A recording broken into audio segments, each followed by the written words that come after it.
Recently, a YouTuber called Fundy made a plugin to make Minecraft way harder, and it was said to be impossible to beat.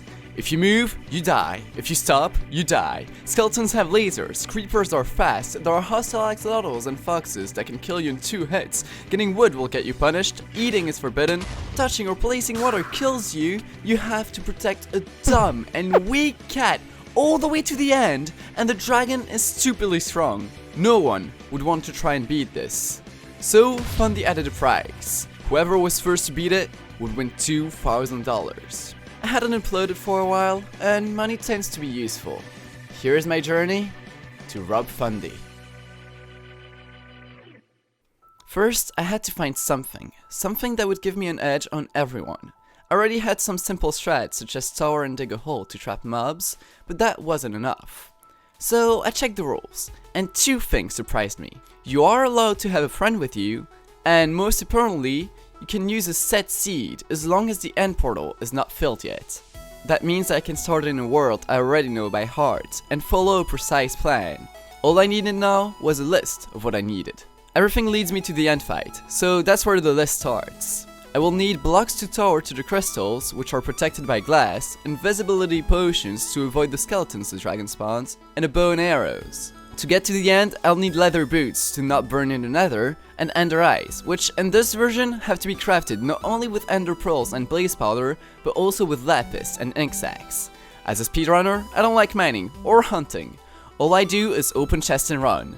And that was my plan here.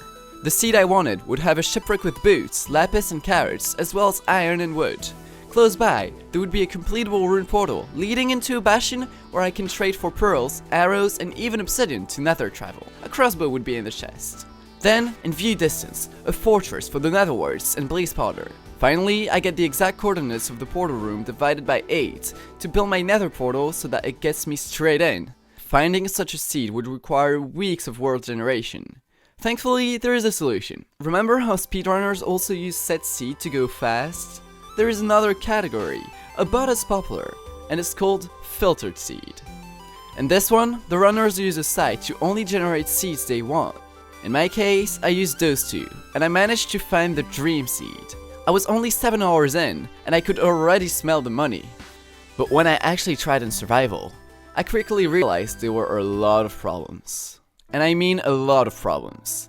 Everything was so difficult. A day lasts for 10 seconds, but a night is 10 minutes. The mobs are super deadly. The only way to regen is by dying, and the smallest mistake costs a reset. It's Sunday morning. Things have not been going well.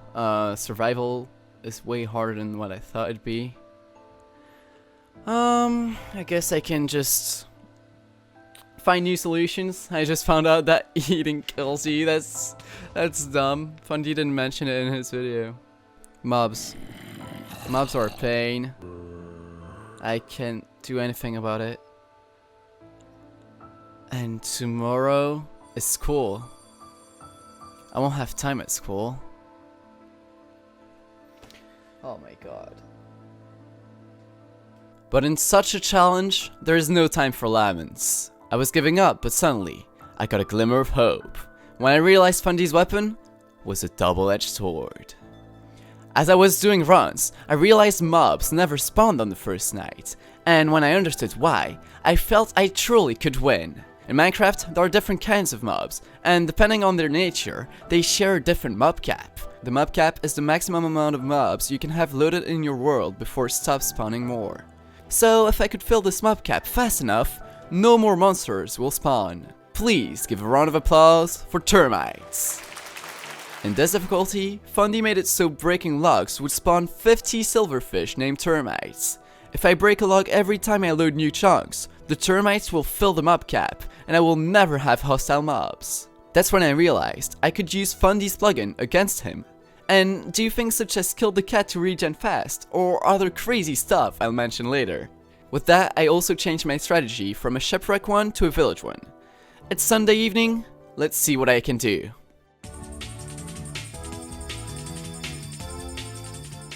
What looks like a complete waste of time was actually valuable experience. Making those ridiculous runs gave me an idea of how hard this was going to be, and made me rethink my whole strategy. Many things were wrong, and others were based on luck. I'm thinking about pickling battering, killing the blazes, and even the squids. On top of that, the weekend was done, and I had school the next day. But come on, it's for $2,000. So I did what any sane man would do. I went to school. Don't quit school, kids.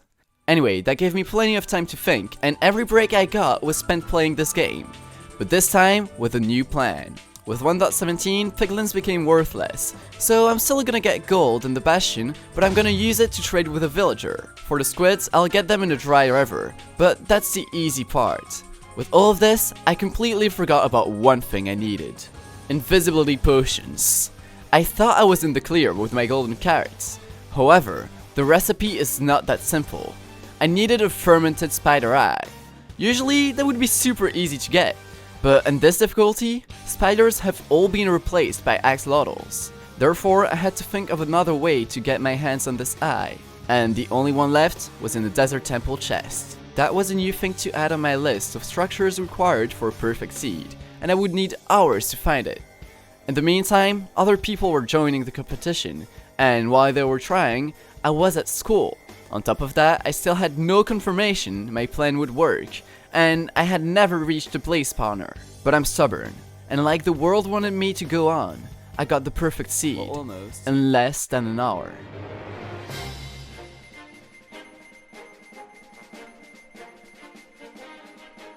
Here is what the seed looks like. A completable rune portal with some gold and a looting 2 sword, a grand total of 4 villages, the desert temple I needed, a housing bastion reputed to be the best, which even had nether warts, and a really close by fortress. After some rotting, I was ready, and began this new journey. As I was trying, I learned and adapted as much as possible.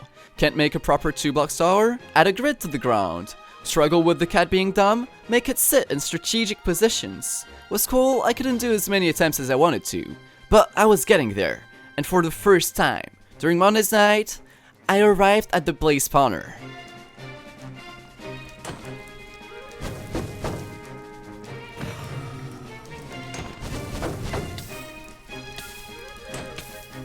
This is fine, this is fine. Good. Okay.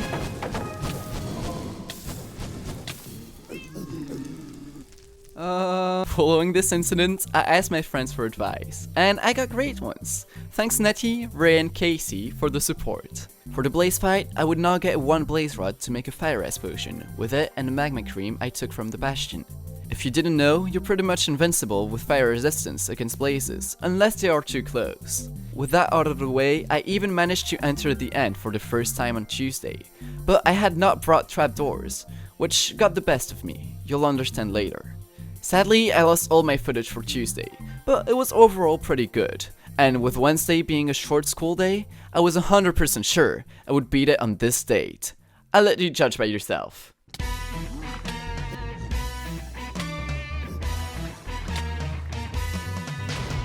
As you can see, I was not doing so well, but kept going, and after some time, I managed to reach the end again. Invis was drunk and the portal was filled. It was time for me to start this last step. First thing first, I had to destroy the crystals. It was going okay, and it even seemed one of them was not well protected. I still had my invisibility, so I went to shoot the tower, but this is where it all went wrong. The shot gave me achievements that covered my potion effects. When it went away, I realized I was not invisible anymore, and quickly dug a hole for myself.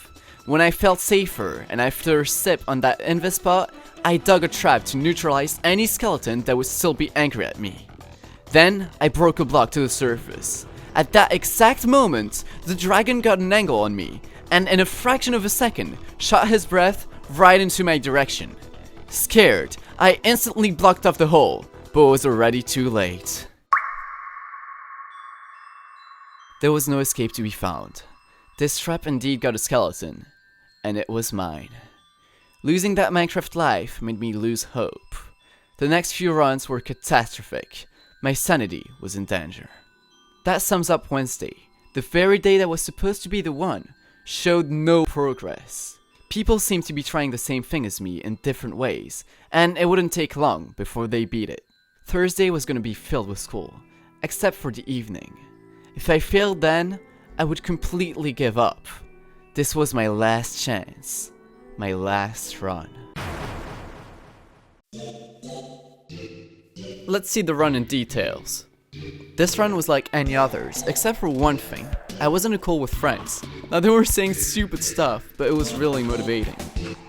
I get myself some wood and some iron. After crafting leather boots and an iron pickaxe, I'm ready to head to the Nether. Then I open some chests in the bastion to get arrows, magma cream, iron, my obsidian, and even a crossbow. After some gold gathering, I head to the netherworks. It looks risky, but it really isn't. Once I'm back, I make sure to fill the mob cap with termites. And also kill myself while I'm at it. If I do this, it's to regen health, of course. Being back to 10 hearts again, I go to the desert, while still making sure I fill the mob cap as I go. Oh, and if I see foxes, I make sure to make myself a 2-block tower. Since the game is in hard mode, the foxes will follow me, even if there is a hole. On my way, I get some squids and head to the desert temple to get my 1 spider eye and some TNT.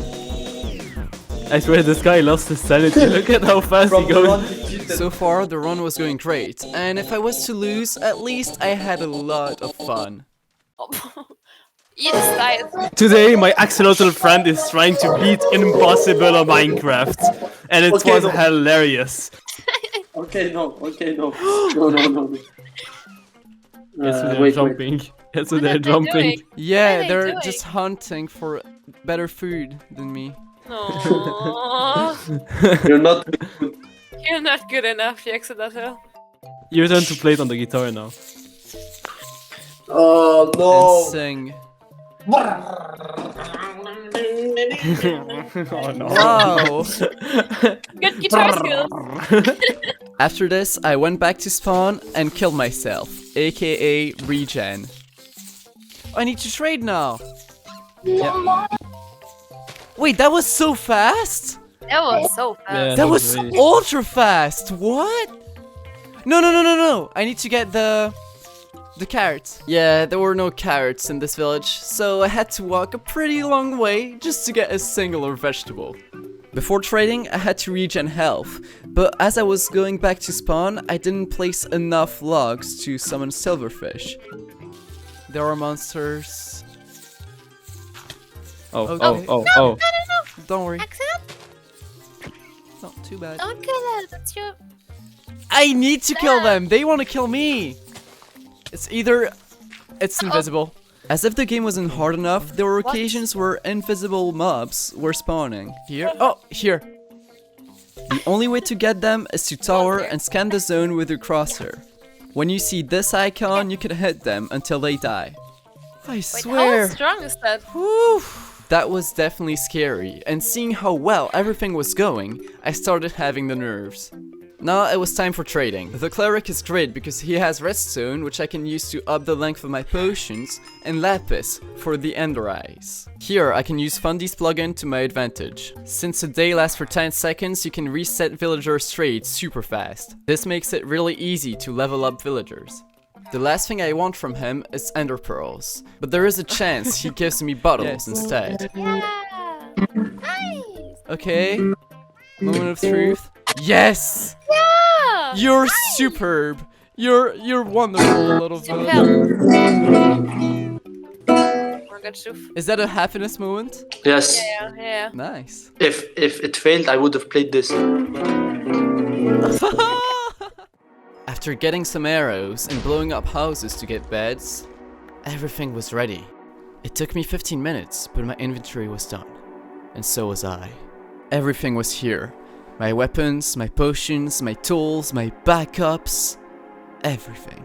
It was time for me to get to the Nether. Shoof, wish me luck. Yeah.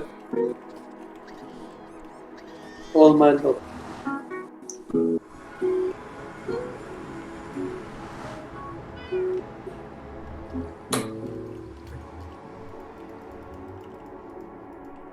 Okay, did you had to leave? Good luck. What? It's the first How time did that you die? happens to me.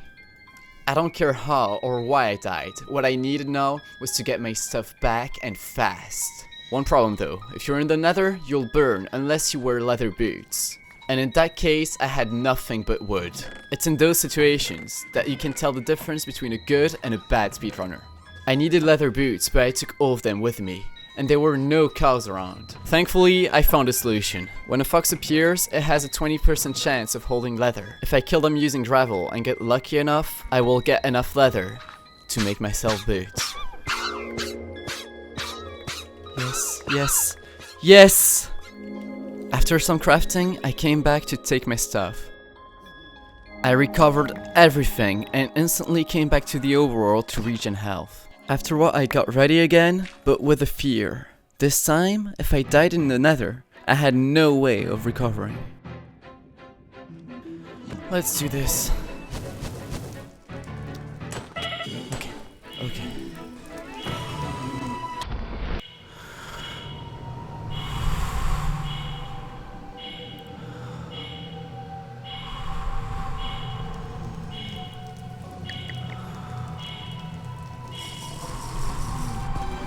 This was a super close call, and if it wasn't for my friend's advice, I would have died. Now I just had to stay alive until I get to the Stronghold, and even if there was no danger, I was still super scared. My eyes and pearls are ready, and I just had to walk to the coordinates of the portal. Note that this is not your typical Nether portal. The coordinates have been meticulously chosen to make that possible.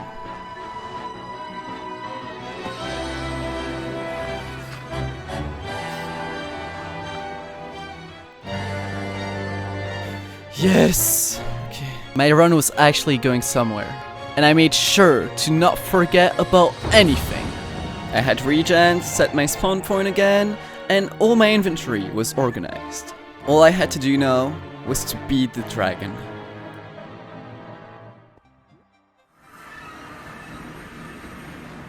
That scares me every time. I haven't talked about the end fight just yet. When the dragon pushes, she summons TNTs, and if you hit her, you're pretty much dead. From time to time, she will spawn skeletons, which can kill you instantly. That's why I brought invisibility potions. Finally, every crystal has been protected by glass, and when the dragon dies, she does an insane final attack. I had to destroy every crystal without dying, shoot the dragon to death, and survive the final attack. This is where my crazy strats come into play. To survive the final attack, I will go to the edge of the island as fast as possible. And for the crystals, I will just wait.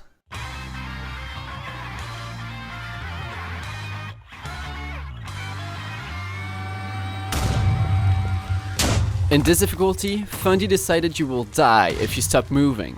The way he does it is by summoning a squid from the sky that will explode on impact. So if I wait under the crystals, a squid will come from the sky to destroy them. Now that you know this, let's go back to the run.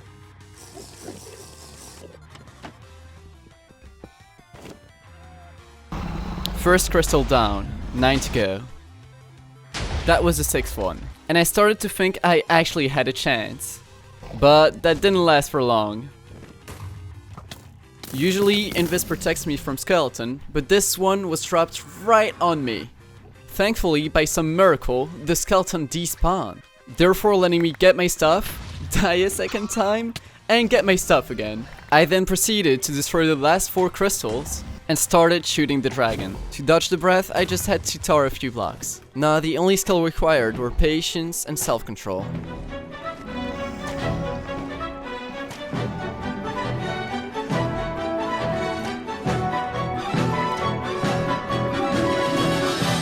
Le dragon est mort.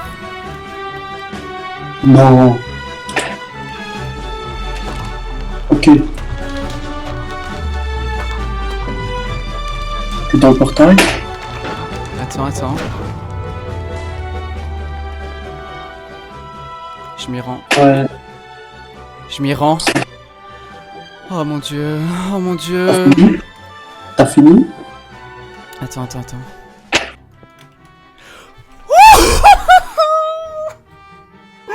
Oh mon dieu. Oh, T'as fini? Oui, j'ai fini. I'm freaking done with this. Oh. Puta, DG. Oh, I had done it. I beat Fundy's difficulty in survival under 2 hours. Now all I had to do was to submit the run to Fundy and hope I was first. I wasn't. But it's fine. I actually had a lot of fun doing all of this, and I don't feel like I've lost. Sure, I don't have those $2,000, but that was a lot of fun. And you know how you can make it better? Subscribe, share it, goodbye.